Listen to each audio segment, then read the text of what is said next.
What's going on, Jerome's Raw Real Rant? Again, if only there was a name for sports talk that's audio only. Maybe it's on an FM channel. Don't know. But I fully understand and commiserate with the frustration this season, right? And it's almost like whack-a-mole, where a different part of this team decides that the team is going to lose on a given day, right? And outside of the Bengals game, like there hasn't been a game where it's been all three phases together, right? Some games it's the offense, some game it's the O-line, some games it's the run defense, some games it's the pass defense, some days it's special teams. Overall, it's been tough, right? But I understand the deflated nature after the Ravens game. You know, the Vikings are now 4-5. They're treading water in the playoff places, trying to get a little something going. And it's more, I'm not mad, I'm just disappointed. Also a little mad, right? Now, for me, I'm the, pontificator of purple positivity, so I'm good to go. I'm pretty fired up. I feel good about our 2-0 record in the NFC North. Next two games against the Bears at home, as well as up at Green Bay, going to crap in their Cheerios. It's going to be great. All right. But again, I fully understand and commiserate the, oh, here we go. Let us down again. When I die, I want the Vikings to be my pallbearers so they can let me down for one last time. Dad jokes. I actually really love dad jokes now. Yeah. But especially after the win at Detroit. And also, Detroit going out on the road and putting the bang thing on the commies. So Detroit still looks like a wagon. Yeah, after the Detroit win, you kind of felt like, all right, so this team has turned this corner. Team's getting healthy. This is what the team is supposed to be, right? Dominant offensive line, defensive line flying around making plays. Special teams don't kick us in the nuts. And Jonathan James McCarthy is your future franchise quarterback. Right? Now, with JJ, in the Ravens game, obviously there's an interregnum in between, the first couple drives and the end of the game where it's just like fastball, just a bit outside, Bobby Uecker style. All right? And I don't know. It's kind of like you're breaking a stallion, right? You're breaking down this wild horse that eventually you want to domesticate, and eventually he'll be fine. But right now he's a bucking bronco.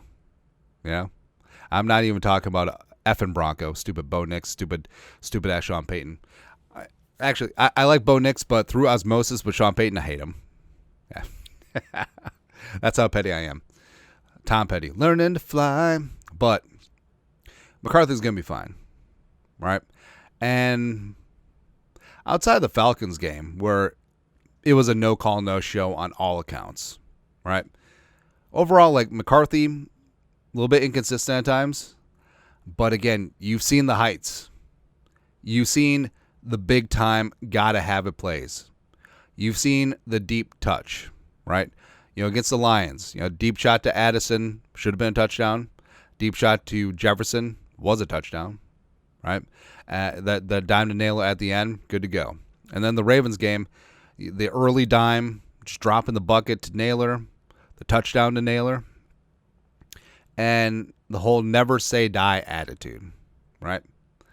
And it's so weird, like really good quarterbacks around the league right now. Stafford, Darnold, Baker, Daniel Jones, I guess, Josh Allen, Lamar, obviously. Those quarterbacks can have bad games. No one makes a stink about it. And I get they have a bit of a track record. But with McCarthy, it's so odd because it seems like every single week is a referendum. Oh, he's got to be perfect. Oh, here we go. Oh, he won at Chicago, but he's only good for one quarter. Oh, against Detroit, but he's only good for 2 quarters. Okay. Again, I understand the frustration, but also I don't understand the whole judge, jury, and executioner on JJ McCarthy after 2 seconds. Don't get it. And we got a video coming out today where it goes through like Josh Allen, Peyton Manning's, Stafford, Aaron Rodgers, Tom Brady's 4th career NFL starts. And people forget, JJ McCarthy is 22. This is his 4th career NFL start. Sorry that he's not perfect. But there is so much to work with, man. So much to work with. Right? And it's kind of like you go to Von Hansen's. You know? Get one of those beautiful dry aged steaks. You know, got the ribeye, got a little bit of the dry aged funk, but in a good way. You're going to go home. You're going to put that in a hot pan. Saute it up. Do the whole butter-based thing that looks so fancy. You got some rosemary. You got some garlic. Beautiful medium rare. It's going to be good to go. All right. Actually, if I'm cooking at home, I like the New York strip. Especially if you do it in the pan that way, because then you can set it on its side and literally render down that fat on the side where ribeye is more marbled. But I like the strip because it's got that, literally has that strip of fat on the side. You really get that thing crispy. Right. Anyways, but that's what it is. Right now, JJ McCarthy's a little bit raw. Right now, he's cooking. And you got to let that thing cook to get the medium rare. Got to let that thing rest, otherwise juice is going to be all over the place. Sorry it's not done yet. Let's give it time. Actually, no, he'd be a better brisket analogy. But it's all right. We're already down this road. And I'm more concerned the fall starts. Just seriously coming out of nowhere. Like, when on earth, where on earth, when on earth, have you ever heard of 8 false starts at home? And apparently, it's something that Kevin O'Connell and JJ McCarthy with the cadence. You know, Kevin O'Connell said they have multiple cadences. Why do you need multiple cadences at home against a relatively inert pass rush? Why do you have to overcomplicate things? Just to overcomplicate, to prove how smart you are? And O'Connell, we trust you, man, but run the effing football. Yeah, Jordan Mason, Aaron Jones ripping off 5.5 yards a carry. And that's taken a lot of pressure off of JJ McCarthy. And setting up play action, keeping that viable, taking shots downfield. I understand you want every single play to be like the 97-yard touchdown, Darnold to Jefferson. But you don't need that every single play. Get some positive yards, move the sticks, go from there. Just things like that. And also, Grenard, hopefully he's healthy. But also Grenard closing on some sacks. Even though he's creating havoc. Love him. Isaiah Rodgers, man. Basically, since that Bengals game, Isaiah Rodgers, well, actually, no, he'd be fine. But since the bye week, Isaiah Rodgers had issues. Right? Coverage against the Eagles, getting bodied by A.J. Brown. Unfortunately, that pick six call back against the Chargers. Lions game. And then tackling against the Ravens. Now, Asante Samuel Jr. was never really known as a solid tackler. Plus, he literally had frickin' spinal fusion surgery. I would still take him in the secondary. That's how bad things are, man.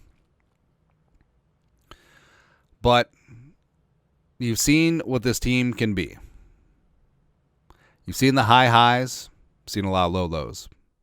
But getting healthy, Ryan Kelly might be back. And hell, Blake Brandle's done a pretty good job at center last couple games. So who knows? But the offensive line is there. Use it. Run the damn football. JJ McCarthy should not be throwing 42 times in a game that was a game throughout. Yeah, the Vikings got down 14 at points, but it wasn't a throw, got to do it type situation. Run the pigskin. Play good defense. Miles Price doesn't turf it twice in a row. That'd be nice. He'll be fine. Now, Miles Price, just the timing was bad, man. So the Ravens just took the lead 12-10, and then you give them the ball back basically in the red zone. Ay-ya. Also, how about Diamond Dallas Turner sacks actually count? I understand. Well, Jack Campbell last week. Don't care. Don't care. Yeah. It's a frustrating Monday. And again, I feel your pain. But you gotta laugh, right? Hope is still alive. 4-5, staying alive. 2-0 in division. Going to be 4-0 in division these next couple weeks. Still close out McVember to remember. All right, and McCarthy, hey, keep on balling out, man. And at a certain point, keep on firing that pigskin. But it's a better ball placement.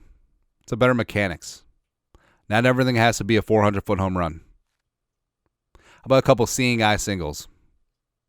How about a nice little base knock? How about just, I don't know, getting hit by the pitch? Don't know.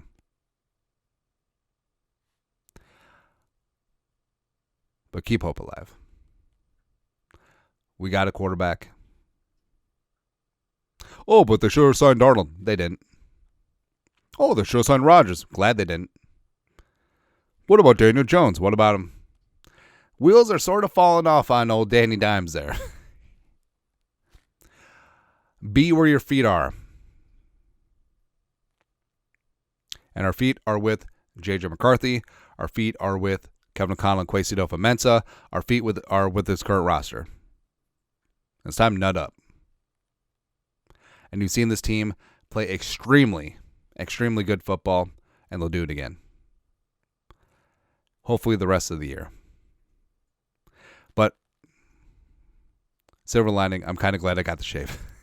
I wish it wasn't under these circumstances. I would have much rather shaved fall 2026. But here we are. Keep skull alive. Keep on rolling, baby. That's what we do. Anyways, that's it. Raw Real Rant. No production value. Something.